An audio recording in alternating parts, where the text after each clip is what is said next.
10, 9, 8, 7, 6, 5, 4, 3, 2, 1.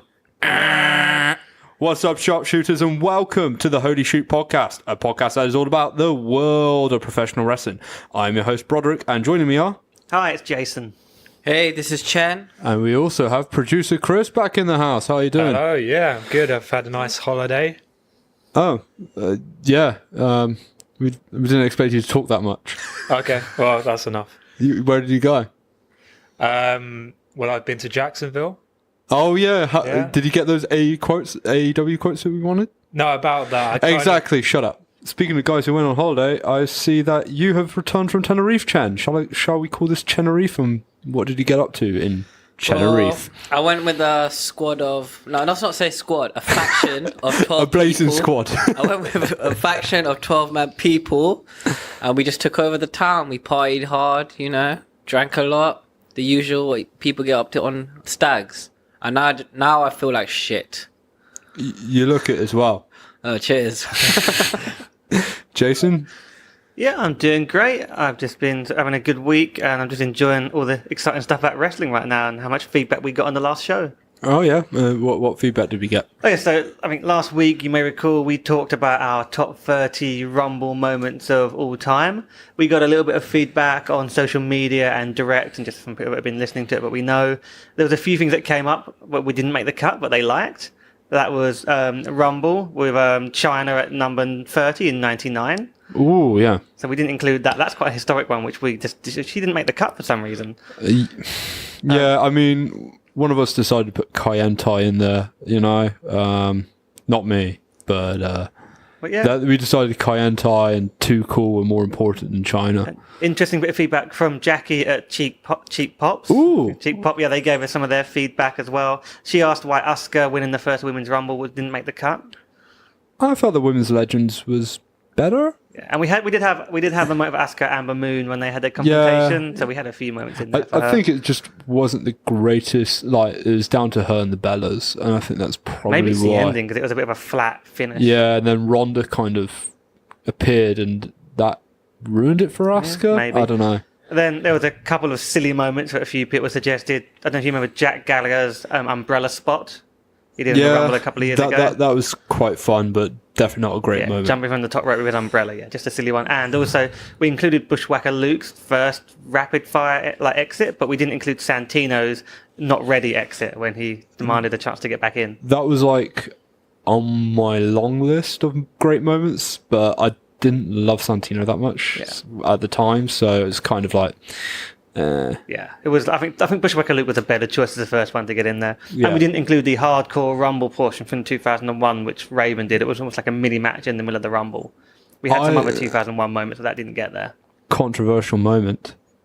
I think the 2001 Rumble was a bit overrated, in my opinion. Yeah, so that was some good feedback on that. And also then on the music segment, it was quite cool. We made sure we reached out to the guys that we featured on that. So Mega Ran, who we featured 2 of his albums, he sent a direct message back thanking us and saying that was awesome. So that was nice to hear. Yep. The B Plus players gave us a retweet and thanked us for including them. They actually have a new song coming out on Feb 7th about Daniel Bryan, and they're going to be releasing a new album, I think song by song over the coming weeks after that. So maybe we'll see if we can include them in one of the future episodes, play that one of their songs.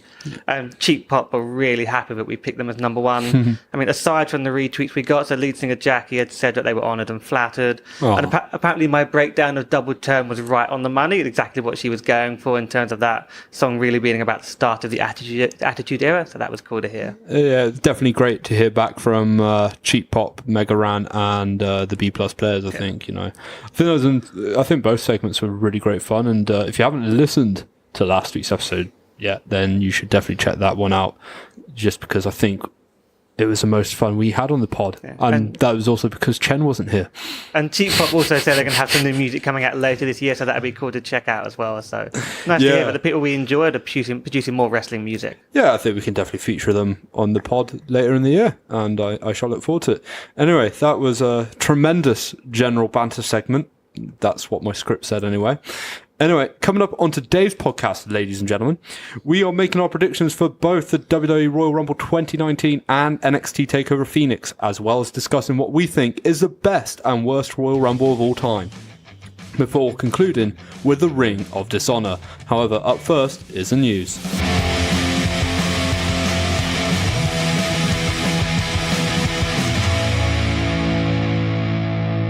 Well, it's been a somewhat interesting news week in the world of professional wrestling with AEW and all that. So I'm just going to start with the big story here. And that is at least 4 WWE superstars have requested their release from the company.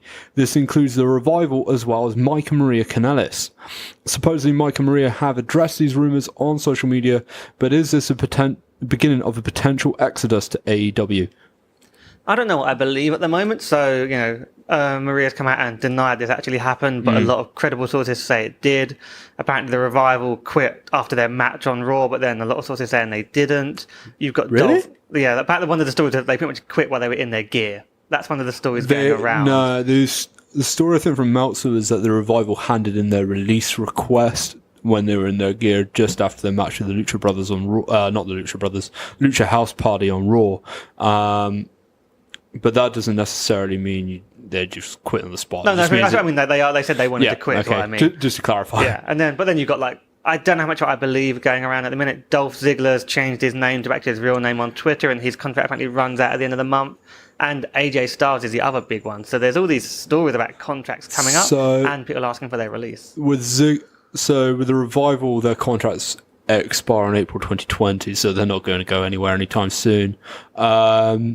I think with Dolph Ziggler, he's doing a comedy tour with his brother, so that's probably why he's changed his name. Well, you might recall his contract was, I think it was a year ago when it was running down and they extended it, so it's around this time it would be up for renewal as well. So who knows? He did post on Twitter saying later marks, but Chen, I'm going to bring you into this conversation. What do you think of the possibility of AJ Styles going to AEW, or shall we say AJEW?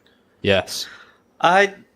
I don't think it will happen. Obviously, he's good friends with the Bucks. He's actually been featured on their YouTube channel in the background whilst he still is signed to WWE.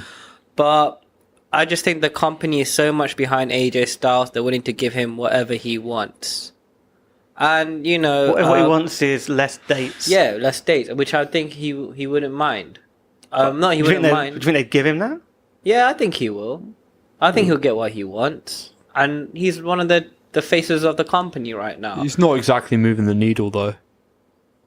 But if you think of top 5 WWE wrestlers right now, you could put him there. And he's in the angle with Vince McMahon right now. However, that reminds me, Gallows and Anderson may leave. Because their contracts also run out in April. Yeah, that's so I can definitely see Gallows and Anderson leaving. So we've decided half the roster is leaving. Zack Ryder. Who knows where this is going to go, though. It's going to be interesting. I think Andrade was also rumored. There's rumours that he to get a request release request, whatever. Also, with the Revival, I'm not surprised. I mean, the tag team division is a fucking joke on the main roster. I can understand any tag team on the main roster wanting to leave, unless you're the Usos, the New Day, or the Bar. Yes. It's a very complicated. Well, not a very complicated time. A very interesting time. Ultimately, I don't think the Revival are going. If Mike and Maria left, I don't think anyone would care. I actually did like their gimmick of Power of Love, but This is the greatest release request I've known. But I think also you got to keep in mind my contract. Sorry. But you also got to keep in mind the Khans have money. And money talks. Yeah, they are 3 times worth more than McMahon's. Anyway, I think we spent a little bit too long on this story because there's not really much to comment on at the moment. So I'm just going to move on. It is also rumoured that 2 more indie talents are expected to sign with WWE, as Ilya Dragunov and Shane Strickland are expected to sign soon. Will we see Dragunov in NXT UK and Strickland in NXT, and how soon, Jason? Possibly. I think definitely NXT for both of them. There's no way they're going to the main roster. I mean, is Dragunov going to be UK based or not? I mean, he's not the same as Walter. He could be based anywhere, right? I don't think he'd be. There's no story of him being quite so fast. I'm not sure what his connections are to Dragunov's a Europe. bigger name in Europe, though. But is he connected like he's not running a promotion like Walter is? So No, he's a bit more free. no. But I'd still think UK is a good, most likely thing that he'd be in. Yeah. Chan, any interest Um, from your side? I can see Dragunov going to NXT UK just to help build up NXT UK. Yeah. That's just it. Yeah. I kind of agree with those points of views. And lastly, in the January 14th edition of Raw, we saw the introduction of the Women's Tag Team Championships. The titles will be on the line inside the Elimination Chamber at the Elimination Chamber pay-per-view, where 3 teams from Raw and 3 from SmackDown will aim to become the inaugural champions. Are you excited for this match? Chan, I'm going to start this with you. You're Yes. smiling. Especially if Naya's in this match. Oh, I can't wait to see the destruction and carnage she leaves in the chamber. The Facebreaker returns. Jason.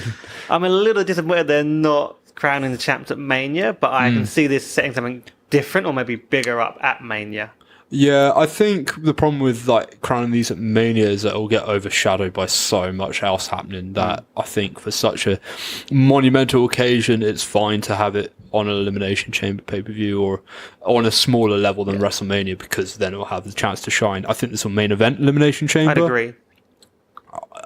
In terms of the actual match itself, 12 in one chamber. They've done that before. It was a bit of a mess. I think they should have done this stuff probably after like the first pay-per-view after WrestleMania, which is Backlash. Yeah. Not on the road to WrestleMania. They should have just kept this on hold. I think they want to build up to all 4 horsemen Yes. holding the titles, I think. But I don't know. It will piss me off if the women's tag team titles are on the pre-show at WrestleMania. Then. No, they won't. I don't think they will be. I think they won't even have a match. No, Based on what WWE. They'll probably based on what I'm booking, the they're- champions will probably be in the Battle Royal. Based on what I'm booking, it's on the main show. Okay. Oh wow, you're confident. Who do you think's going to win? Just briefly before before the Elimination Chamber prediction pay-per-view. Bailey predictions. and Banks. Yeah, same. It will be someone from SmackDown. I can see finally Sasha and Bailey. They're Raw. Yeah. Yeah. And aren't the titles going to feature SmackDown superstars? Yeah. Yeah, so I can see a SmackDown superstar team like that winning it. Okay. I can finally see them doing the heel turn on Sasha. Ooh. So I'm confused. You're saying SmackDown. SmackDown the SmackDown team's going to superstar. win it, and Sasha's turning SmackDown heel. team's going to win it. Yeah, and maybe And Sa- during the chamber, this will be the turning heel point for Okay, Sasha. Yeah. So When they lose the match. So Iconics for Maybe. maybe. Okay. Well, hedging your bets. Anyway, that wraps up the news segment. So up next after this short break is the NXT Takeover Phoenix preview. This podcast is affiliated with the WWL Meetup Group. WWL, or What Wrestling London, get together with many fans to watch pay-per-view replays on Monday nights and attend live events across London, be it WWE, Progress, Rev Pro, Eve, and many more. It's a great way to watch wrestling with friendly people, and all are welcome to join. You can find out more at watchwrestling.london or just Google Watch Wrestling London and you'll find the meetup page. Up first this weekend is NXT TakeOver Phoenix. We have 5 matches in total, including all 4 championships being on the line. However, first, we shall discuss the only non-title match on the card, which is Matt Riddle once again facing off against Cassius Ohno. This is the 3rd time they faced each other. So, Jason, who have you got, and are you excited for this match? I've got Riddle winning this one. I think he still needs to establish himself, and he took that beat down. I'm not overly excited by this match. I think it ties into the general slightly being underwhelmed by a takeover for the first time in a long time.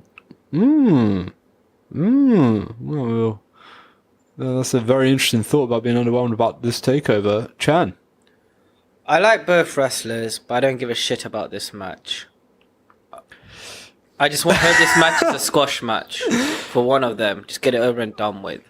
I don't want to see a squash match because they've done that already at War Games 2. However, I follow the sentiment that I'm not really excited for this match. I think Matt Riddle will win. I don't really care too much about either guy, if I'm honest. Ono to me is what Ziggler is on the main roster. I He agree. just enhances the new talents. Yep. That's all he's he there is. for. Yeah. And I kind of feel sorry for Ono because he is a It better was good talent. he than got that. the victory against Keith Lee. They put him up a little bit, but I think it's building up just to have Riddle then beat him. Yeah, exactly. It's just a pointless match that we've already seen, and it's a TV feud, NXT TV feud match, not a takeover match. I'd rather see what was originally rumored, which was Adam Cole versus Velveteen Dream in this spot, but guess we're not going to have that. So anyway, moving on to the Undisputed Era's only match of the night. We have the War Raiders finally getting their hands on Kyle O'Reilly and Roderick Strong, and it will be for the NXT Tag Team Championships. Are the War Raiders just thrown in Undisputed Era? I don't think so. I Ooh. think Kyle O'Reilly will come out, and Kyle O'Reilly and Roderick Strong will come out on top. That's very interesting. Jason? Yeah, I've also got the belief that it's Undisputed Era that are going to win this. I'm not fully sold on the War Raiders. I mean, maybe there's a small chance that they win and have a short reign before Undisputed take it back, but I would just see Undisputed being the guys to keep the belts on at this point. Okay, Chen, why do you think Undisputed Era is winning? It's just, to me, they're like the New Day. It just makes sense. They make money. Yeah. And the War Raiders, I just don't. I think they're talented wrestlers, but people. I just got the don't seem to notion be of Bobby tuned. Fish gyrating his hips going, undisputed, undisputed, undisputed. Rod is dancing, ladies and gentlemen. Yeah, it was not as bad as the time that. No, I'm not going to refer to that Lashley joke that I made on the pod a few weeks ago. I think the War Raiders are winning. Are you sold on them as like a big act? So I don't really care much for the War Raiders. I haven't liked them from day one. I think they're great wrestlers. I think, they've got their look down and their act down, but they just do nothing for me. However, I think it's more of a case of, I think the Undisputed Era's time with the tag belts are going to come to an end because they've held that since December 2017, really. If you take out those 2-3 weeks that Mustache Mountain held it. So they've held it for pretty much a year and a bit now. They kind of need to build a new tag team on top because there's only so many challenges the Undisputed Era have. The only other ones I could think, and it's not even realistic at this point, are probably the Street Profits. And they really haven't been built up towards anything. So where do you go? I think they will give it to the War Raiders for the time being. I'm not saying Undisputed Era is going to get called up. I don't think they will anytime soon. I hope not. I mean, the tag division is a mess, especially in the main roster. So Yeah, especially with AOP apparently, one of the members of AOP apparently injured. But anyway, we're getting sidetracked. So yeah, I think War Raiders, you guys think Undisputed Era. Thirdly, we see the undefeated Bianca Belair challenge Shayna Baszler for the NXT Women's Championship. So, will Belair remain undefeated?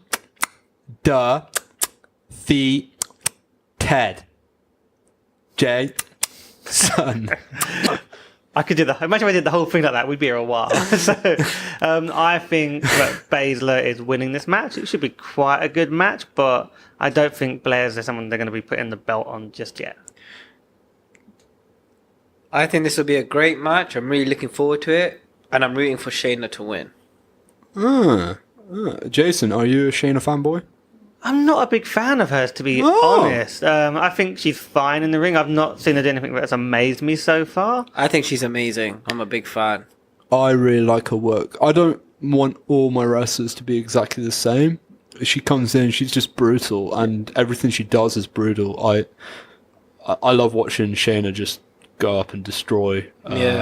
She holds her own. I've just not been wowed by her yet, but I'm not saying that couldn't happen at some point. Yeah, I think she does lack that 5-star match in her.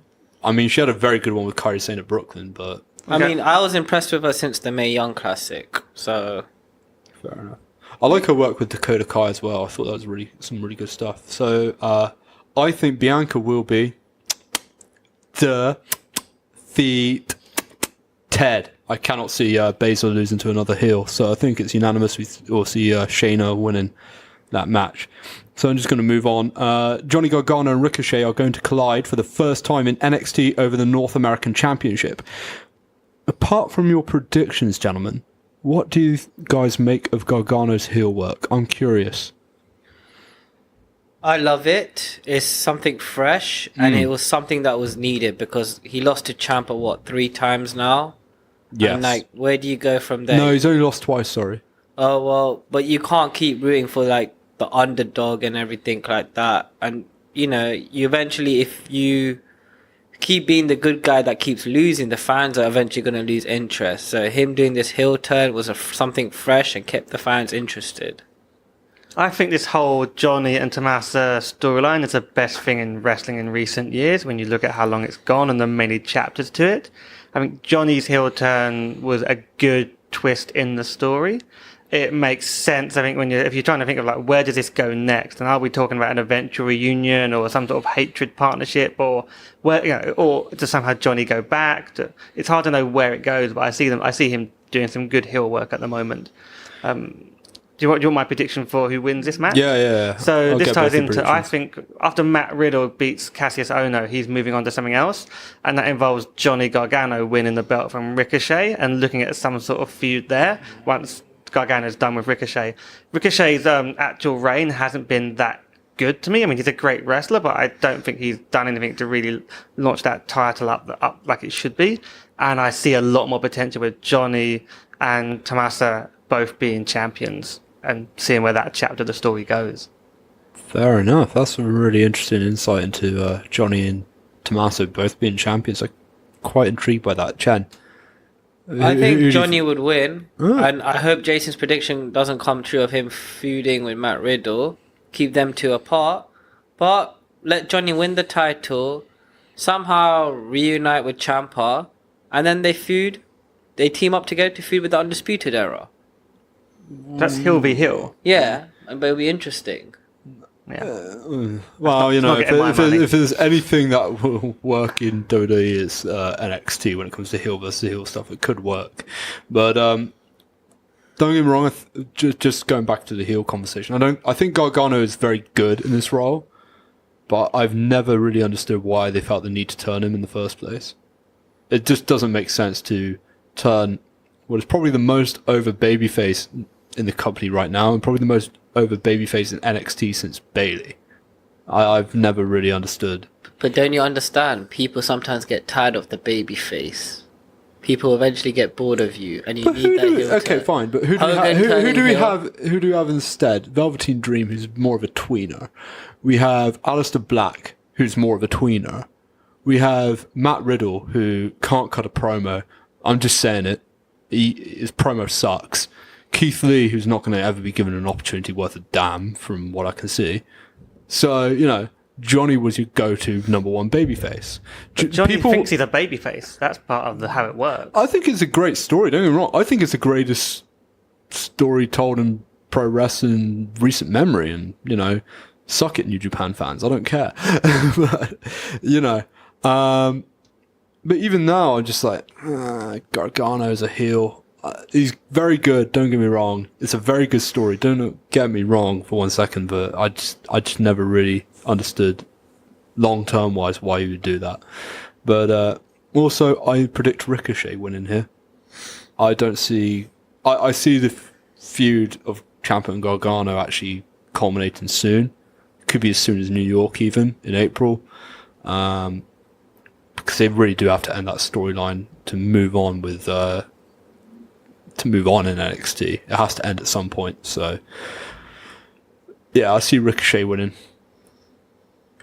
So there you go. Lastly, Aleister Black will finally main event a takeover. We assume, that is, of course, as he gets his rematch for the NXT Championship against Tommaso Ciampa. Who wins? Ciampa all day. Ciampa. Yep. I feel Aleister Black's completed his NXT story, so I also Ciampa. feel maybe Gargano might somehow get involved. Yeah, I can definitely see some sort of shenanigans. Yeah. But I think this also ties into, is Black a surprise Rumble entrant? Yeah, I was going to put that down. I think Black goes to the Royal Rumble, no selling this match the following night. That's what I put in my notes. it is possible because they didn't last year. I forgot who he faced, but Adam Cole had a street fight with. Extreme Rules match with Aleister Black. Yeah, and then he made his debut. Yeah, yeah, and same with Andrade, because Yeah. Andrade Cien Almas, I refuse to call him Andrade actually. So Andrade Cien Almas also featured in that match after that 30-minute awesome match with Johnny Gargano. So it could happen. Yeah, I would like to see Black feature in the Royal Rumble. I think his NXT story is done. I don't see where he goes from here, unless he does win the belt, which would be interesting. But I see Black going to the main roster. It's hard to see, like I said, who's left to Black. It's like he's wrapping up this storyline. I don't know if he gets a measure of revenge without getting the belt, and then Dominic Dijakovic or Dijakovic, or however you pronounce it. It's hard to know where else he would go, but you could see him somehow losing, but getting enough revenge to be okay. Yeah. So that's our NXT Takeover predictions done. After this short break, we'll be doing our predictions for this year's Royal Rumble pay-per-view.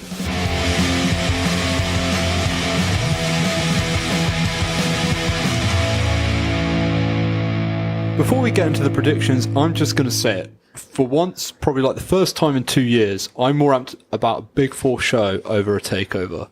I think the card is really, really good this year. Therefore, just briefly, both of you guys, are you also hyped for this year's Royal Rumble event? Oh, totally, yeah. Like I was saying, I can't remember the last time I was looking forward to a main event show rather than a takeover, so I agree with you. When it comes to the Rumble, I'm always excited. Yeah, I am really excited for this card in general. I think it's an amazing card. I think the last time I felt this way over a takeover was 2 years ago when they were in San Antonio. I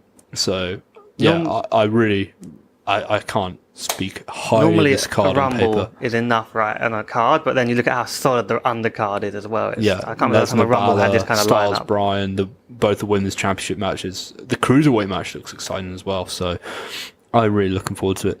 So, for you listening at home, we are recording this on a Monday evening before Raw.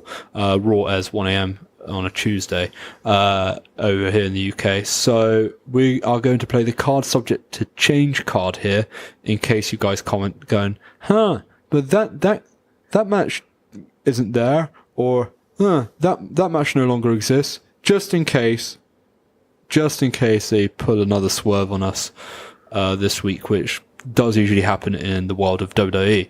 So I've done this in reverse Wikipedia order, gentlemen, so I've went from 9 to 1. And first up is Shinsuke Nakamura versus Rusev over the United States title. Again, who wins? Shinsuke Nakamura, I just want to say, he was the Royal Rumble winner last year, and he had such a shit year. 2018 was such a shit year for him. He had a shit year because he did shit work. Oh, I don't want to say that. That's from Jason. I'm a big Shinsuke fan, but his heel turn was pretty fun, and I I will his say heel this: turn as well. Yeah, And I liked his promo. his last man standing match with AJ Styles was really, really good. Nah. For this match, Whatever. For this match, I'm just gonna go with Rusev. Yep. Yeah, I agree. I think Rusev retains, and this is the pre-show match.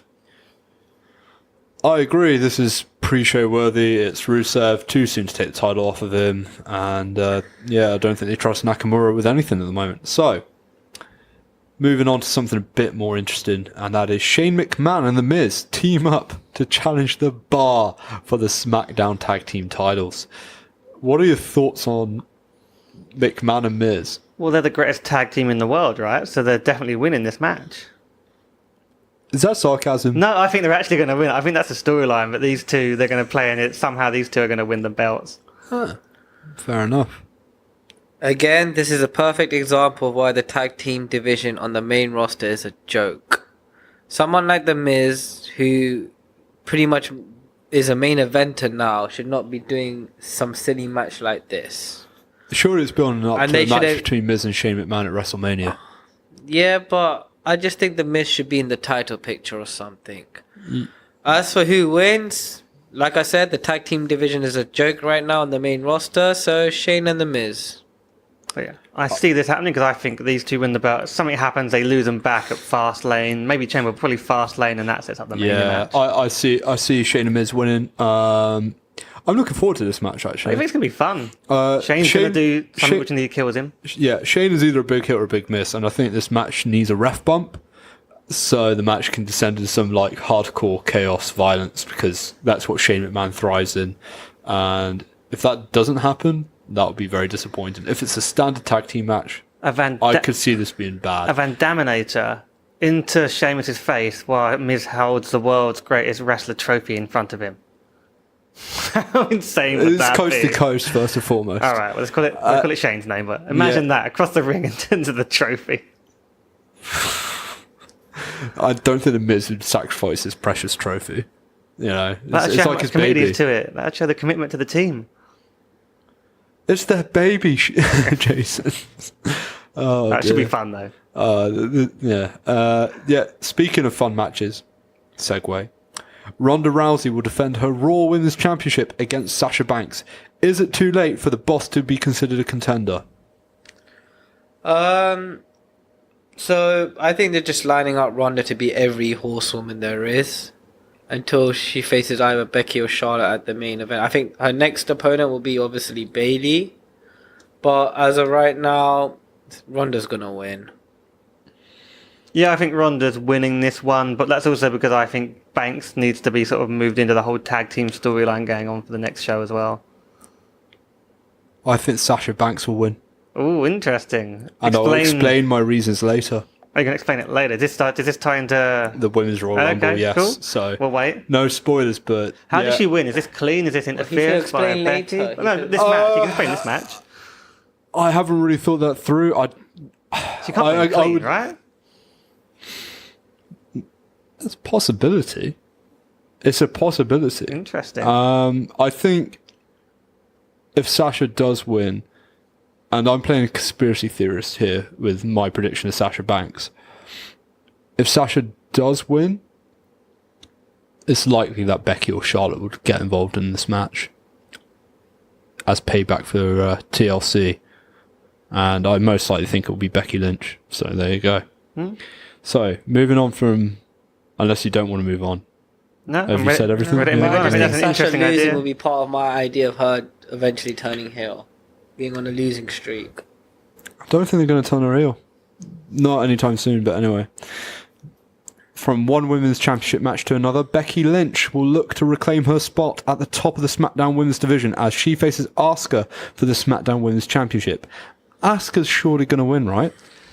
Yeah, I believe Asuka's going to win this. Something screwy. I mean, it could be Rhonda, similar to what you're talking about, but also I'm thinking Nia Jax could be a play in this in terms of her and the Becky storyline. Ooh. As a Nia Jax fan, Chen? I don't think Nia will get involved in this match. Now, I expect... Oh, bro, you just fucked everything up for me. Because you said that Ronda will lose. Doesn't mean that's actually going to happen. So Becky could win this match, and now I'm probably thinking somehow Ronda may find her way into the Women's Royal Rumble. But... And then challenge Becky for the SmackDown title. You got to go with your original predictions, you know. Balls to the table, you know. Balls on the fucking table. But I Keep think, that in. Is this match a normal match? No disqualification? No, it's normal normal, one-on-one. So I think Becky might win, but out of disqualification. Someone might interfere and beat up Becky. Probably Nia. Punch her in the face multiple times. And then You're obsessed with Nia punching Becky in the face. It's an interesting idea. 'Cause You are fucking weird. I had the whole Asuka wins because of interference that helps her win, but maybe Becky could get a DQ win because Nia does something. That is Yeah. another way for it to go. I think there's some sort of interference. Because I just remember now when Roman lost the title to Kevin Owens at the Rumble, and then he came out number 30 in the Rumble later on. Yeah, it's a possibility. So something like that could happen. Yeah, but I think Becky Lynch wins the SmackDown Women's title back. So you've got... you had Sasha winning and you've got Becky winning. Yep. Yep, okay. I think they see her as a face of SmackDown Live, and that is why she's not booked for the Rumble match, and I don't expect her to appear at the Women's Rumble. So I think that a lot of guys are fantasy booking Becky to win and then go over to Raw. I don't see it happening. So Becky Lynch regains and becomes a 3-time SmackDown Women's Championship for my book. Cool. Let's see how this pans out with the Rumble later on. Yep. So, this is moving on. This is a rematch that nobody will ever get bored of. At least I don't think. And that is AJ Styles going one-on-one with Daniel Bryan for the WWE Championship. This is still a singles match, which I find interesting, but I want to hear your thoughts and also, of course, who wins. Chan. I think Daniel Bryan will win, and it will be due to some interference from Vince McMahon. I don't know what they're playing with this angle with Vince turning AJ heel and everything, saying he wants to see more aggressive AJ. But I think Daniel Bryan will come out on top. I think that's quite interesting considering Vince is going to be in an angle with AJ and Bryan on this week's episode of SmackDown before the Rumble. So that could actually play out, you know. Jason. I've got Daniel Bryan winning this, potentially some sort of cheap win. In terms of, I don't know, like some sort of like if it's a kick to the nuts or a roll up, you know, or some sort of something going on. And I also think this ties into my view that maybe AJ is going to be taking some time off, and this is the end of his current run, and it ties into maybe the Vince thing at the same time. I don't think AJ is going to be taking any time off anytime soon, but I see. But he means after Mania, I think. It could be like I think whenever his contract runs out, we're talking about either like around the time of like Mania potentially, like they're wrapping it up, but he's not winning the belt and they're doing something else with him. I think him and Vince will somehow end up having a "you're fired, loser leaves" WWE match. Kind of AJ thing. Styles and Vince McMahon. And a loser Something leaves like WWE. that. 70-year-old Vince McMahon. Yeah, but you know, it could be a handicap match. It could be him and Bryan down the road versus AJ. No, it just isn't gonna fucking happen. I'm sorry, But they're doing anyway, something with Vince. It's like, what is it with Vince and AJ? It's going to go somewhere. I reckon I did see this somewhere. Seth Rollins versus AJ Styles. This could be a possibility with Triple H in one corner because Triple H is doing something similar on Raw with Seth Rollins, and AJ Styles with Vince McMahon in another corner in a brand versus brand feud, potentially. But anyway, we're getting off track. I think Daniel Bryan will retain. I actually think this match will have a clean finish, a definitive finish this time around, unlike TLC where it just ended via roll-up, before it really got going. I think my only thing is I wish this was a no disqualification match because it allows them to have that heated brawl that this feud needs.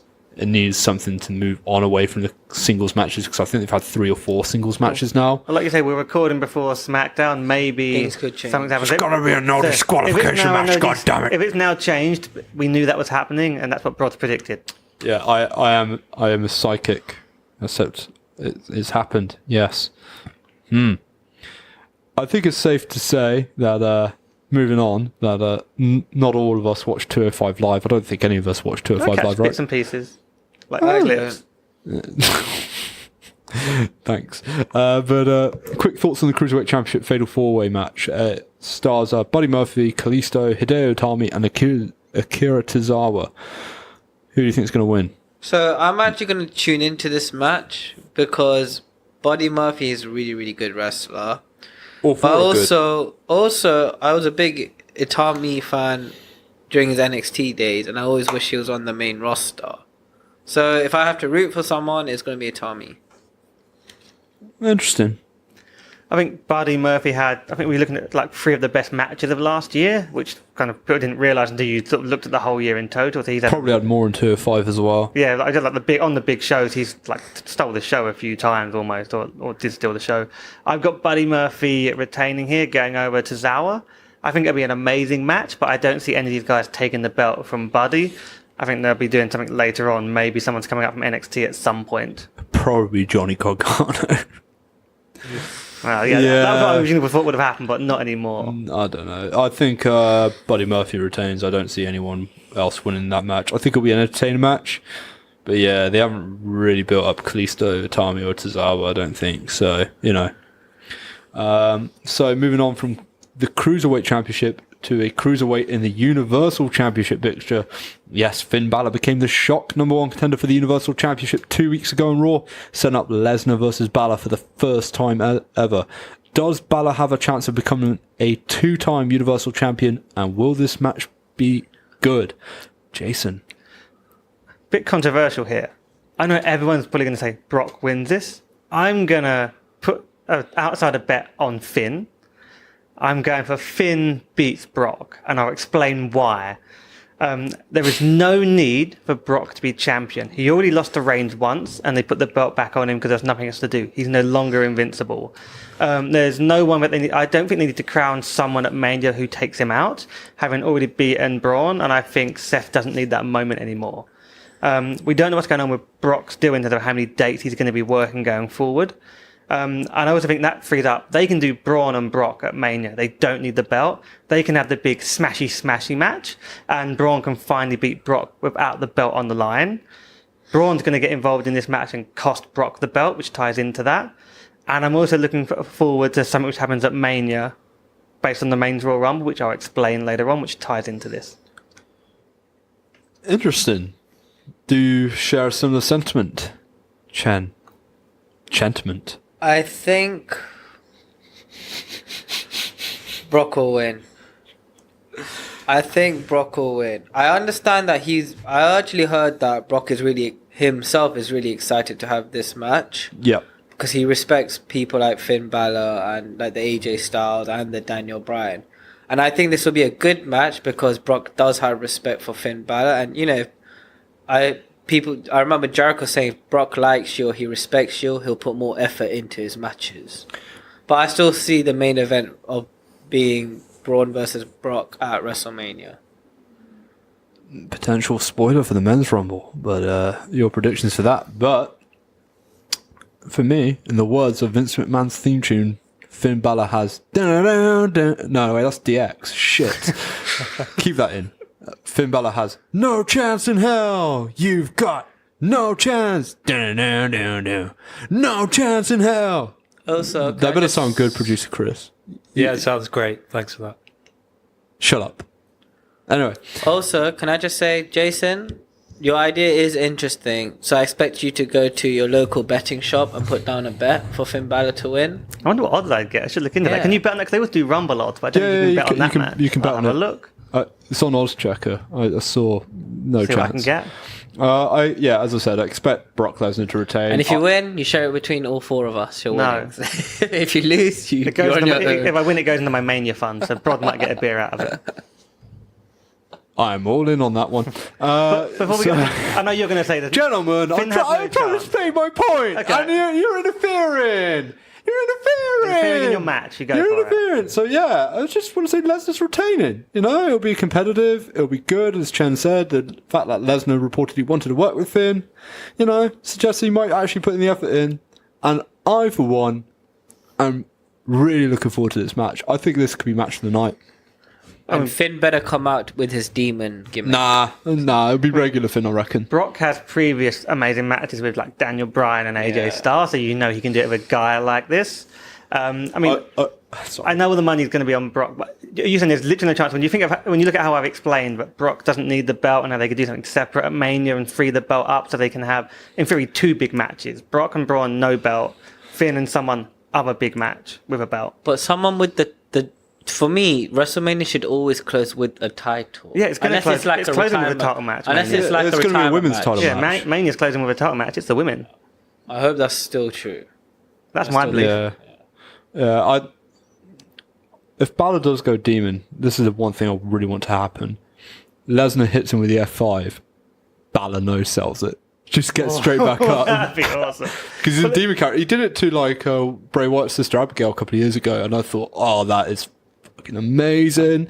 And I kind of really want to see the same spot, but with Lesnar's F5. I'm going to explain a bit more about the finish of this match when we talk about the Men's Rumble, because it ties into it. And speaking of which, that is a match we're going to discuss next. So on to the Rumbles, and this match is what I feel is the slightly less of the 2 Rumbles heading into this opinion, which is the Men's Rumble. So Seth Rollins is a favourite apparently, according to many betting sites. Will it be Seth Rollins' time, or do you have someone else in mind, gentlemen? So for me, Seth wins the Men's Rumble, throwing at Drew Barrymore at the end. Barrymore. That'd be a surprise. Drew McIntyre gets thrown out at the end by Seth. Tying into that, when Finn beats Brock, it is as the Demon. So we have the return of the Demon King. And at WrestleMania, he is taking on the King Slayer. That's nice. That's nice. But is it what Chen has predicted? So I think it will be a double elimination between Ambrose and Seth. Oh. So for the title, one of the titles will be a triple threat. But you said Brock versus Braun will be the Universal title match in Mania. Yeah, but it could always be. They could go for the SmackDown title. Couldn't Both work. of them. Couldn't work. But I've always had this idea that WrestleMania 35, the main event would be the Shield triple threat. But obviously with what happened to Roman, I don't think that will happen. But you never know. But I think still it will go down to Ambrose and Rollins. See, I just can't buy a double elimination now. They've got previous now. They've done one where they let it happen with Luger and Brett. But the last time, Batista and Cena, they restarted the match. So they can't then not restart And Vince tore his match. quads, which is the most Vince can come out. Vince comes out and tears it could his be a quads. double elimination and they restart the match and a double elimination again. And then they restart the match. I just can't. And then they just said, fuck it. The it's just Royal a Rumble triple never threat. ends. So we have multiple double eliminations, and then even though they're on Raw, they decided they'd rather go and fight Daniel Bryan in what would be an amazing triple threat, but with no Yeah, because I can storyline. see it being like they want to get Ambrose just wants to get away from Rollins, so he's gonna switch brands. But they have to both switch. And brands. then Rollins is like, you know what? Fuck you, Ambrose. I'm coming after you. This story isn't over. Oh God, I really want that story to be over with already. They killed it. They killed, and not killed it in a good way. They've murdered that story. They bludgeoned it more than Nia Jax bludgeoned Becky Lynch's face. I'm still into this story. I think you're the only person alive that's into this story. Rod, random thought: if they wrap up Seth and Dean, what about if Dean ended up with Undertaker at Mania, and Seth goes on to have his title match instead? You're trying to get me to say something not that positive about the Undertaker. I'll save that for Mania. I think that'd be an interesting way to go instead. But just a thought. I just don't think. No, I'm not. Let's focus on the I'd Rumble. rather talk about this Who Royal did you Rumble have match. as the final two? So it's going to be Drew Barrymore or Drew McIntyre in the ring with Seth at the end. So yeah. I can see someone like Drew hanging forward with someone like Cena at WrestleMania. So If it's not gonna, because it's meant to be last, but obviously I don't think that's happening. Mm-hmm. I could have seen it being EC3, but I just don't see it happening. What? No. So it'll be It'll Drew. never be easy through. It will be Drew, I think. Him and Cena. Like, Drew will have a big name match, and it'll probably be with Cena. So, if anyone actually cares about my Rumble predictions, Yeah, let's go for it. Yeah, let's let's go for let's it. confirm. What did you pick for? You had Brock winning, and you had Daniel Bryan winning. Yeah, so Okay. I see Seth Rollins challenging Brock Lesnar for the Universal Championship, and that's my prediction. I don't really see anything else other than that. I don't think The Rock will return as rumoured. I don't think Batista will return, which has been rumoured apparently. Drew McIntyre, Braun Strowman could be possibilities, but Braun's already lost to Brock so many times, it's devalued him. Don't see heel versus heel with Lesnar versus McIntyre, so by that logic alone, I can only see Seth Rollins winning. I can't really see anyone from SmackDown winning either. I couldn't. I was looking at SmackDown thinking, who would I pick? And then I'm also thinking, who does Daniel Bryan have after AJ? And I'm like, Nobody. what is there? Like Randy Orton? That's not The going to Miz. work. And then, but the Miz is tied up with Shane unless they wrap that up. He's the only one that could be up there. I was thinking, how do you Yeah. do that? Huh. I can't think of who is a top level SmackDown star. But Mustafa Ali. that'd be a turn up, wouldn't it? I love the guy, It could but I just happen. can't see It that could happening. actually happen. Why not? Also, I think... Why not? Who else have they got on the face side? I just don't think Mustafa Ali has enough. I know he's won a couple of matches, but I just don't think they have the credibility with him He pinned the WWE champion. You're saying that's not credible these days? in a tag match to set up some other stuff. Also, I think it's interesting because for me, that last year I really wanted Braun in the main event with Roman and Brock at WrestleMania, where he was wasted on fucking Nicholas.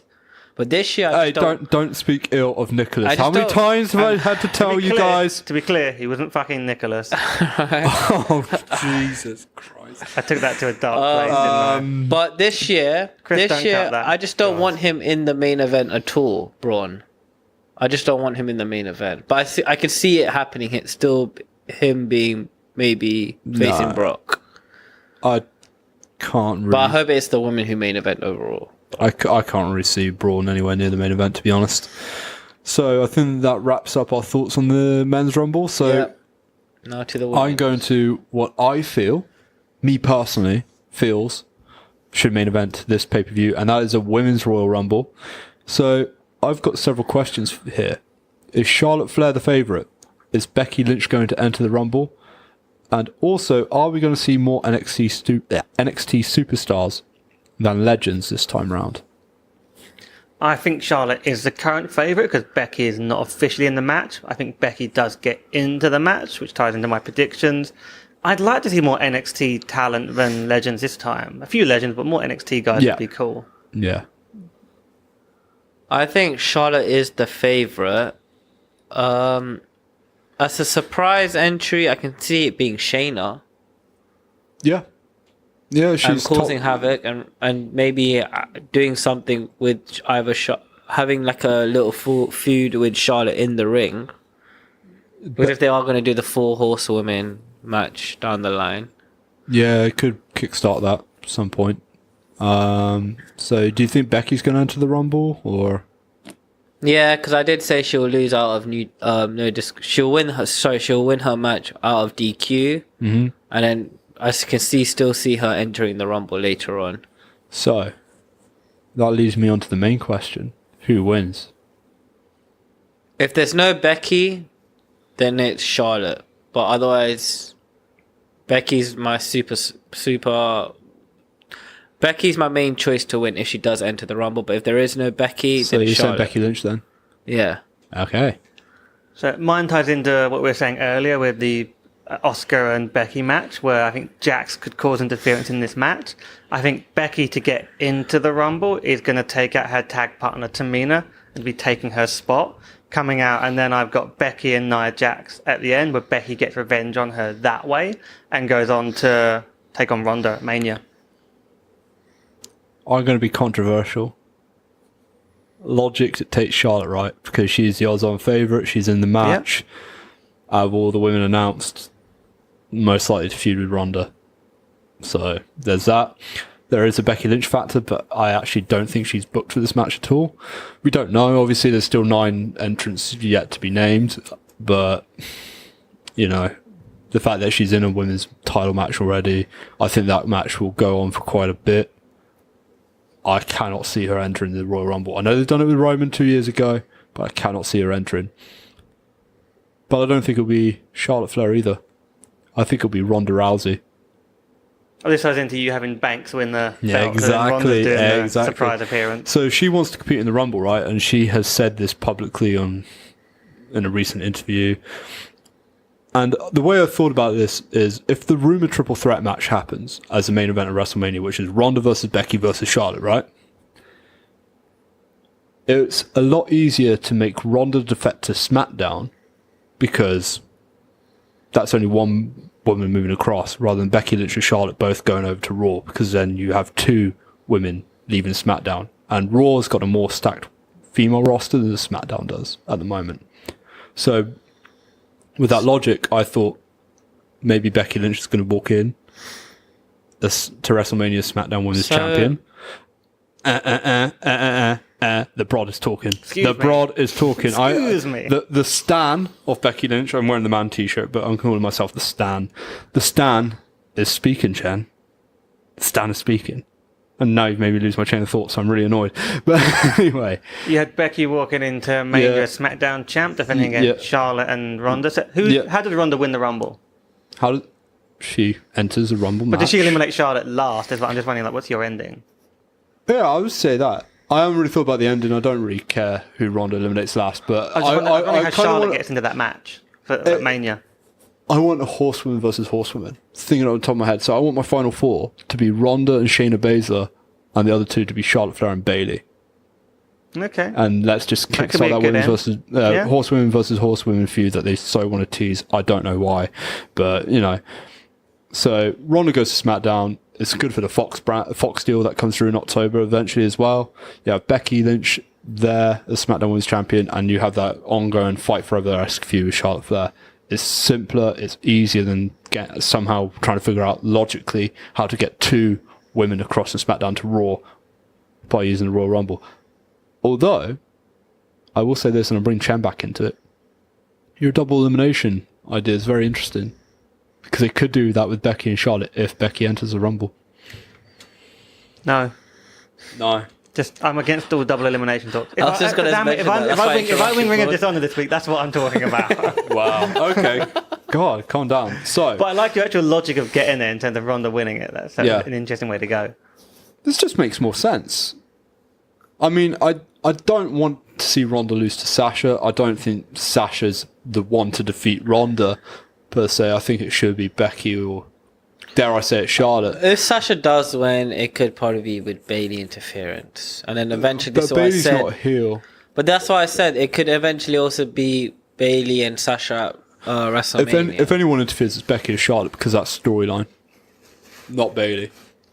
Bailey might be at ringside, but she won't interfere. But I just remember that one time on Raw, didn't she throw Sasha into a table or something? Yeah, like she threw him to the ring post and steps and said, "You ain't shit, Sasha." And I'm like, PG, Bailey, PG. that? So it could happen. Anything's possible. That's what I like about the Rumble. Anything's possible.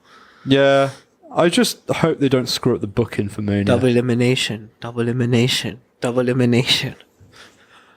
On repeat. Jason's now sulking in the corner. That's called no selling. Wow. What Brock does. This is really killing the segment. I thought the Ronda thing would. Generate a bit more excitement, but no, never mind. But yeah, no, genuinely, I think Ronda Rousey will win. So there you have it. It's going to be a great show overall, though, right? Yeah. I think we're all agreeing on that. Yeah. By the way, are you keeping track of this? Because, you said there's something in a box for us when at TLC. Yeah, that we were told. died. It was too long. I didn't feed it. We have to get something new in a new box. But Wow. yeah, we'll write this all down and we'll see who won next week. Yeah, I was about to say, I was looking forward to. It's the only reason why I'm doing these. You could eat predictions. what was in the box. Probably not. I don't trust you. You just said it was alive. It was at one point. I'm bringing sandwiches next week. Oh, okay. I'll eat a sandwich. I'm not going to question what's in the sandwich. Wow, this is great audio. Great audio entertainment, guys and girls. So there you have it. That's our preview prediction on the 2019 Royal Rumble. But that's not all we have for you, as up next, we give what we think is the greatest and worst Royal Rumble of all time. Hey you! If you like the podcast, then remember to like the Holy Shoot Wrestling Podcast on Facebook and follow us on Twitter at Holy Shoot Pod. Do it! Do it now! So, this is going to be a casual chat where Jason, Chen, and yours truly discuss what our favourite and least favourite Royal Rumble matches are. And then Jason and I mock Chen for being in love with Baron Corbin. Somehow that will tie up. I'm not sure why I wrote that joke. But anyway, crap joke aside, I want you to give me your favourite Rumbles first. Also, side note, gentlemen, anything outside the Royal Rumble event doesn't count, such as the greatest Royal Rumble in Saudi Arabia or the one that Eddie Guerrero won on SmackDown once. Those don't count, gentlemen. You listening, Chen? The Eddie Guerrero SmackDown match was great. It was great, but it doesn't count. So you have listened, right? Okay. Yeah, you listened? Yes. You listened? Yes. Good. So, Chen, what's your favourite? So I just want to point out that all of us here are different ages and tuned into wrestling at different times. So I'm the baby. So if there are so many great Royal Rumble matches, but at the same time, it's about what we were in tune with at the time, how religiously we were following wrestling. So like, You don't follow wrestling religiously? I do, but you got to Seth understand. Rollins is not your it's CrossFit not like Jesus? It's not like I watched wrestling in the 80s. Even though I can watch some matches in the 80s, it wouldn't be as important to me because I wasn't following wrestling at that time. I wasn't in tune with what was going on and everything. Yeah. So I don't want to be controversial, but I had put two down. We said one, Chen. Pick one. Pick one. So And we'll edit you out anyway. Yeah. number one, my favorite Royal Rumble will be the 2001 Royal Rumble. Ooh, the one I called overrated. The one that has Kane and Austin and The Rock. And, I just thought it was so amazing. All the spots in those matches. Kane impressed me a lot. I'm a big Kane fan. And yeah, to me, it was my favorite Rumble match. Oh, okay. Jason, what's your favorite?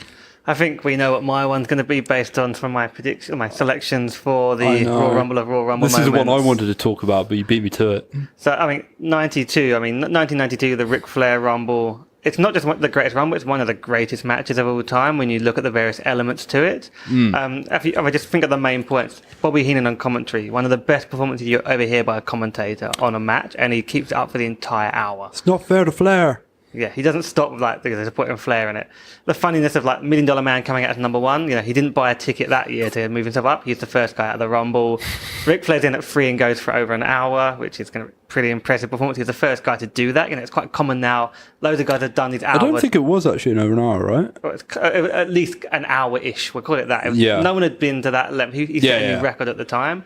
No one had ever done that kind of a long time. And then we know someone like Shawn Michaels, Benoit, Rey Mysterio. Loads of guys have done it after. But that was the first time. Sorry, I didn't get the 2004 winner. It didn't exist. Vacant did really well that year. Yeah. 2004 was my second favorite Royal Rumble ever. Just want to say So you had guys like that. It was uncommon at all. That happened at the point. It was always a guy that came in the last 20 onwards that won it, because it would be one of the big guys that couldn't wrestle as long. Bulldog was really strong in it, being a Bulldog fan. He puts in a good 20-odd minutes performance as well. Piper blows the roof off when he appears. It's the most star-studded Royal Rumble. Flair, Piper, Savage, Taker, Bulldog, Roberts, Texas Tornado, Sid, and HBK. That's a star-studded Rumble. It really mattered as well because it was high stakes. First time the belt was on the line. You never used to get a title shot for the Rumble, and this one actually put the belt on the line. Big important stuff. You didn't know who was going to win. Everyone just assumed Hogan. Hogan won everything at this time, and Hogan didn't end up winning it. So just a great match overall. And Flair, sneakily, he eliminates 5 people. Everyone's sneaky. Great story all the way through. For me, it has to be the best one. So, this is going to be a weird selection because I was trying to think what else outside of 92. Because 92 is my favourite. I thought to myself, you know what? Last year's really stuck with me. And it's just and I'm talking about the men's Rumble, sorry, not the women's. Even though the women's match was also really, it's really funny good. you mentioned the women's. That was my third favorite Royal Rumble match ever. Ah, interesting. 2004 is close for me as well, but no, the 2018 men's Rumble was fantastic. It is probably the best booked Royal Rumble in at least a decade. It's got everything from the New Japan versus WWE thing that we mentioned in our last podcast that you should check out. Marketing. It has the old guard versus the new guard standoff with John Cena, Rey Mysterio, Finn Balor, Roman Reigns, and all that. That was fantastic. The Heath Slater comedy spot was probably the best comedy spots in at least the PG era of Royal Rumbles. That was fantastic. And then getting to eliminate Sheamus on Sheamus's birthday, gets rolled in and eliminates that is a classic moment. Shinsuke Nakamura winning gave us such high expectations of a dream match. In context to what it was, it doesn't sound great, but it really, really was a nice moment. Roman getting eliminated at the last is just the best booking WWE does every single Rumble, because it winds up the fans so much that they give everyone a loud pop, and it gave Nakamura a loud pop. This is a Royal Rumble match that, pound for pound, compared to everything else, including 92, which I'm going to mention in a second, is probably the best booked Royal Rumble of all time. I mean, it's interesting when you say booked. 92, the story is Flair, and then later on Hogan and Sid. In those days, they didn't book as much in terms of people were feuding, going at each other in the match, whereas in later years, there's more who's coming in at what time, how do we advance the I think the stories. 92 one was a massive advancement on the first one. Oh, yeah, totally. And I love the 92 Rumble. It is the most star-studded Rumble. It's, without a question, probably the most fun Royal Rumble of the lot. Yeah. I think my only exception was the ending, and that's what spoils it for me, which is Hogan helps Flair. Hogan's a babyface. It wasn't ever supposed to tease a heel turn. It wasn't supposed to. And you get Hogan acting like, I've done nothing wrong. I'm not sure what the booking was there. It was bad. That is the one black mark on that. And it's a shame. it's a shame it couldn't be someone like, I don't know, Ted DiBiase coming out instead. Help, like, I don't know why he would feud with Sid, but anyone heel would have made that work. Anyone who wanted to turn heel would have made that work. Hulk Hogan, and it's not really Hogan's fault, I don't think. It's just bad booking. With the exception of that black mark, I would have said that's my favourite Rumble. 2001's overrated though. That was the road to WrestleMania 17, you stupid son of a bitch. Okay? First of all, I'm not stupid, quite clearly. Secondly, don't call my mum a bitch. Thirdly, here's why the 2001 Royal... Chris, I hear you laughing. I'm going to fuck you up later. I'm going to cut this out. But, so the reason why I think 2001 is overrated is just... It's got a lot of jobbers in. It's just another Steve Austin show. I never really liked the Steve Austin Royal Rumble victories. I like Steve Austin a lot. I think he's... Be careful with your words. I just said I like Steve Austin a lot. Calm down. It's just, I don't know. The Steve Austin Rock stare-down was good. Kane's performance was really good. The hardcore section was really good, but... What about the Rock going through a table? Yeah, in between it just... Yeah, but the Rock going through a table, they do that to Roman Reigns, and people complain about Roman Reigns being put through a table. So by that logic, you can complain about the Rock going through a table. Because by the time Roman Reigns goes through it, it's been done. But I haven't finished my point. In the middle, what exactly happened? Tell me. And it's just, you know... It just wasn't that great a match, I don't think. I think there's been a lot better Royal Rumbles out there, including the 2004 and the 2018 women's one. And if you said that, I would have agreed with you. But this goes back to what I said earlier about how religiously I was watching wrestling at the time and how important this was to me. Like, you speak about the 92. I can watch the 92. I think it's a great Rumble. But I don't know what was going on during those times and everything like that. I didn't. I was born in '92, and I think it's the greatest Royal Rumble. You don't need. It's just I was a fan in 2000. I became a fan in 2004 before the Attitude Era. So maybe I don't have maybe after the Attitude Era. Yeah, okay, correction. But you know, you don't need like.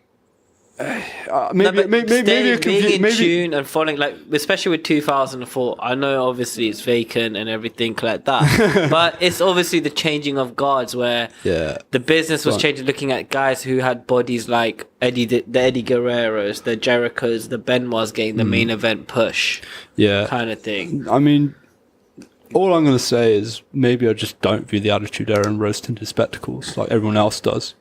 And I have a lot of complaints about the Attitude Era in general. But, listen, WrestleMania 17 is arguably the greatest WrestleMania of all time, so I'm not going to deny that point.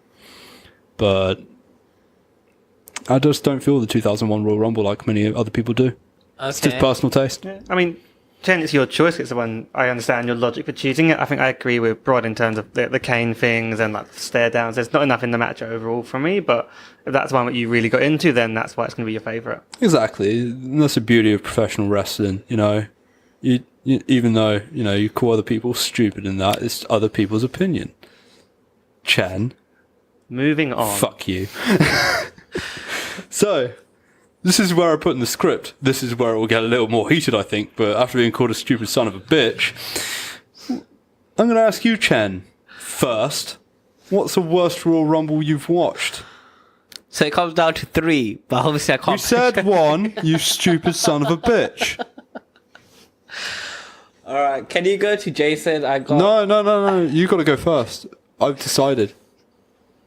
He's going to knock the microphone over. It's like right by his neck. This is great audio. Chet, do you not know how a microphone works? Chet, do you also know, like, the definition of worst? It means, like, there's only one. There's only one. I have 3 painful ones, and they all happened in the last 6 years. Okay, what are your 3 painful ones? We'll decide for you. Firstly, it's not in any order, but 2013, when John Cena wins to face The Rock for a rematch. Oh, that's bad. Which... the original match was billed as a once-in-a-lifetime at WrestleMania. So you're going 2013 then? No, and then my next one is 2014, where Batista wins, Ray gets booed, and it's CM Punk. And it's CM Punk's last match for the WWE. Was Rey Mysterio in 2014 or 2015? 2014, because he came out as the number 30 spot. Yeah, it was 15 where Daniel Bryan came out in the middle of it all and then got eliminated by Bray Wyatt. Oh. Yeah, so 14 is Bautista. Yep. Oh, shit, And yeah, of I course. got 2015 down of Roman winning, where The Rock comes out to help. And that's the first time I've actually seen The Rock booed. Yeah, so I've got 2015. So do you want to pick one of 2013 and 2014? I'll say 2014. Okay, yeah. CM Punk's last match. Yeah. Another wrestler dead to the industry. Brilliant. Yeah, that was a mediocre Royal Rumble. Jason, what's your worst? My worst Rumble would be 1995. And Ooh. Is that the Shawn Michaels? it's the one where Shawn Michaels One wins foot on it the floor. from the start, but it's kind of bullshit to me when they say, "Oh, Shawn Michaels won it from number 1 or number 2," which either way, because it was the shortest Rumble they ever did. They did 1 minute gaps, so he wins the Rumble, but he's in the ring for 38 minutes. I hate to break it to you, Jason, but those gaps are bullshit anyway. I know they're bullshit, but when it's a minute apart rather than a minute and a half or 2 minutes, it's going to be hard to fudge that. But still, it's the shortest time from someone to go from the start to the end. It's the shortest Rumble. So it's in the there's so little drama in this match. You know it's going to be HBK and Bulldog going all the way through, and you're pretty sure HBK is going to win it. Because when you look at the stars in this match, it's the least star-studded Rumble ever. Apart from Bulldog and HBK at the start, there's no one that comes in that you could believe could win it. Luger is the only one that comes close, but by then they've lost all faith in Luger. He comes in the middle. He's the only guy that could have got close to it. So you know HBK is going to be winning this thing. And also, if you look at, again, not star-studded, 14 of the people are from tag teams. 7 tag teams in the Rumble. A tag team wrestler never wins the Royal Rumble, so they're a complete waste of time. And if you go back to it, everyone talks about the Roman Reigns push. Shawn Michaels was getting the same thing at this point. Vince was doing everything he could to make him the star. He was being shoved down people's throats. Sorry, I just thought I'd sound And he hadn't quite proved himself at this point, and he was being shoved down everyone's throats. So for me, 95. Speaking of Roman Reigns, mine is, as I mentioned a little earlier, was 2015. From Roman's tainted win, because, you know, he wasn't, but the thing with the 2014 Royal Rumble that was a positive is that Roman Reigns was booked like a badass. And everyone was cheering him. Yeah, exactly. Everyone was cheering him. He got the most eliminations in Royal Rumble history, and it was fine because it was something new, it's something different. He was part of the Shield. 2015, he was still kind of popular at this time, if I remember, just heading into the Rumble. But because Daniel Bryan was eliminated, the fans kind of tainted this one, but even then, it was exceedingly badly booked. So Roman won with assistance of The Rock, I remember, and there's Big Show and Kane eliminating everyone in sight, Rusev being a joke of a second place finish. Dear. I'm trying to remember this Royal Rumble because it was a terrible ending. It was the last straw in a really bad run of Royal Rumbles from probably 2011 to 2015. This was by far the fucking worst Royal Rumble. You had Dean Ambrose finish 5th. Like, couldn't it be Roman versus Dean at the end because Dean was popular at the time? Like, could have rebuilt up Ryback. You could have done anything. And they chose Big Show and Kane to eliminate. Big Show and Kane eliminated Jack Swagger, Ryback, Dean Ambrose, They were doing Dolph a clear out. Ziggler. You couldn't make up that shit. It's funny, You couldn't though, make up that shit. because when, like you said, in 2014, everyone was cheering for Roman. Yep. But it was like a week later when all the rumors started saying that Roman is going to be the next one to take over John Cena's place as the face of the company and everything like that. He got cheered throughout 2014 during the first start of the breakup of the But yeah, Shield. but it was but as soon as the breakup of the Shield happened, everyone was like, "Oh no!" No, it wasn't that quick, that turn. I think it was. Royal Rumble was the definition of when people really turned on Roman because they really wanted Daniel Bryan to main event WrestleMania 31. To be honest, I don't think it would have mattered who won. If it was anyone but Bryan, the fans would burn out the building. So if it was Dolph Ziggler, they were going to boo. If it was Dean Ambrose, they were going to boo. But the fact that they make Roman Reigns looked like a cheater and a jabroni because it had interference in The Rock. To be fair, I don't think all the Rock didn't save him, did he? Or did he actually interfere? I think The Rock. He came in. He came in and interfered in the match. helped, Okay. He helped. He took out the Big Show. Yeah, he took out Big Show. I think he might have took out Kane as well. I can't remember. I think if Dean Ambrose had won it, he would have got cheered. But I don't know if anyone else could have done it. I think Ambrose might have been the only guy that could have been cheered because he was very over at the time. But yeah, that's about it, really.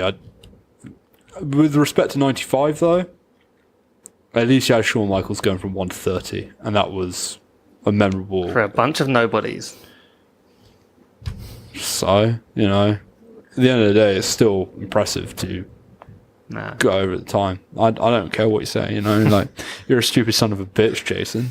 You're a stupid son Drag of a me bitch. into this. Yeah, exactly, you know. Yeah, you're a stupid son You're of a bitch. all stupid sons of bitches. All right. Especially you, Chris. Yeah. What? No talking, Yeah, Chris. actually, yeah. Actually, Chris is the stupidest son of a bitch of them all. Chris, do you want to respond? Fuck Shut you, up. Brod. Wow. Don't bring me into it. Jason called you a son What of a was bitch the first. Rumble where Vince tore his quad? 2005. I'm surprised that's not Jason's worst Royal Rumble. I mean, there was a double elimination. Yeah, that's a good point. Yeah, but then they resolved it. Oh, okay. So that's our greatest and worst Royal Rumbles of all time. We'll probably do a poll or two to see what you guys think, who's right and who's wrong. It's definitely going to be Chen. That's wrong. Also, I just want to say I expect Baron Corbin to make a big impact at this Rumble. Shut up. He might not win, Shut but up. he'll make a big impact. He probably will, to be honest. He probably will, but, you know. Just shut up, Chen. Just shut up. You're ruining the outro for this segment. So, as I was saying, we're probably going to do a couple of polls, and then we'll just put that up on Twitter, see what happens, and we want to know what your greatest and worst Royal Rumble is too. So, after this short break, we'll move on to the Ring of Dishonor.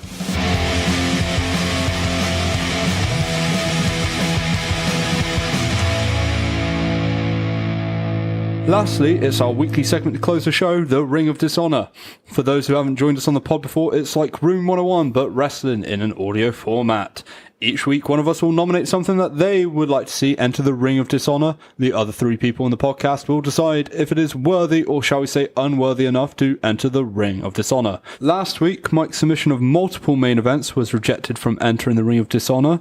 Since Mike and Sam are neither here this week, we will go back to our original format of judging of nominating someone to enter something into the Ring of Dishonor, potentially. So that's Jason, Chen, and myself. So Jason, are you ready to spin the wheel to see whether yourself, Chen, or I have something to submit this week? I'm ready to spin the wheel so we can make the deal. Wheel is spinning, and it's me. Again. Okay. So this was not planned, but I actually sort of came up with this one earlier on. I've decided this is the one I'm going with instead. So Ooh. double eliminations in Royal Rumbles. And I think there are two examples of where it's been done. It's Bret Hart and Luger, which set up that weird WrestleMania thing, and then Batista and Cena, where they restarted the match. I've got no problem with those two, but the suggestion that they come up with some stupid reason to have more double eliminations at the end of Rumbles is just such lazy, terrible booking. Simple as that. Okay, I'll start. It's a bit of a niche sort of thing you've gone for the Ring of Dishonor this week. Put whatever I like in the Ring of Dishonor. It's up to myself, Chen, and Chris to decide if it's worthy or not. Thank you Fair very much. point. You should. I stand corrected. You should change your tone, young man. Even though you're older. Yeah, the Batista Cena one was an accident, so I'm not sure if that counts because it's quite clear that Batista was supposed to powerbomb Cena over the top rope or do something along those lines. The Luger Hart one, yeah, it's a bit pants, but it's a one-off thing, and for me, I think there's a lot worse things in the world of professional wrestling than double eliminations, considering the last one happened 14 years ago. So, to be fair, my point is the suggestion we have another one. The suggestion we have another one. The idea that this Rumble could end in a double elimination. Yeah, it could be for the women's. It wouldn't be the worst booking in the world. And it keeps the opponent strong. It's And actually it true. hardly ever happens. Yeah, that's another point. It's so it would be so rare. It would not be the end watching of the the world. Rumble and you're in live in attendance, or you're watching it on TV, and this is the road that sets up WrestleMania. This is the big final match that sets the big main event potentially for Mania. You guys are okay with the fact that, oh fuck it, we don't need a winner at one of the biggest shows of the year. We'll just have a draw. If it sets up a triple threat match, then it's fine. Yeah, it depends if who the opponents are as well, who the wrestlers Or are. alternatively, you know, it could set up one going for one belt and the other going for the other belt. You know, and they go, you know what, guys, we're going to cancel Elimination Chamber of Fastlane. I'll be up for that. That would be one plus if they said, oh, we don't need a cancel chamber. Fastlane, please.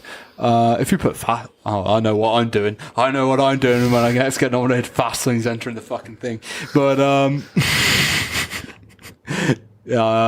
I've got carried away. No, honestly, I don't really have that much beef with this one either way, you know. So, are you happy to put this to a vote, Chan? Yeah, it does not go in the Ring of Dishonor.